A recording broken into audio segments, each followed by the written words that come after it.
Струмица најпогодена од дождот во изминативе 24 часа, каде наврнатата количина достигна и 71 литар на метар квадратен воден талок. Од нашиот регион, поточно Преспанско-Пелагонискиот регион, состојбата не е алармантна. 25 литри на метар квадратен воден талок наврна во Претори Крушево, 16 во Битола, 22 во Тополчани, на другите места количината е помала. За кратко време во Прилеп наврна 16 литри на метар квадратен, а сигурно и во планинските региони кон истокот има и поголеми количества. Веќе во вториот дел од ноќта насекаде се зголеми повторно облачноста, утрово насекаде е облачно, само на крајниот исток има малку сонце. Согласно температурите, утрово најстудено во Крушево, Маврово и Лазарополе со измерени минимални 6 степени, додека највисока е температурата во Доиран 13 степени.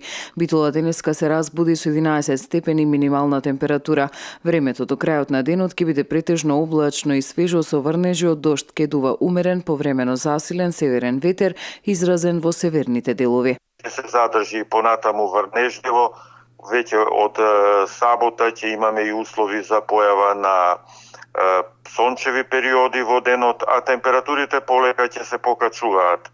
Веќе во недела, иако и тогаш ќе преовладува северниот ветер, сепак на југоистокот од земјата температура од 25 степени, а веќе во понеделник и не очекуваме врнежи и температурата ќе достигнува и до 27 степени. Имено според информациите од Дирекцијата за заштита и спасување во Битола информираат дека од дождот кој наврна нема опасности, бидејќи измерените водостои се далеку под максимумот. Од почетокот на наредната недела се очекува стабилизација на времето и покачување на температурите.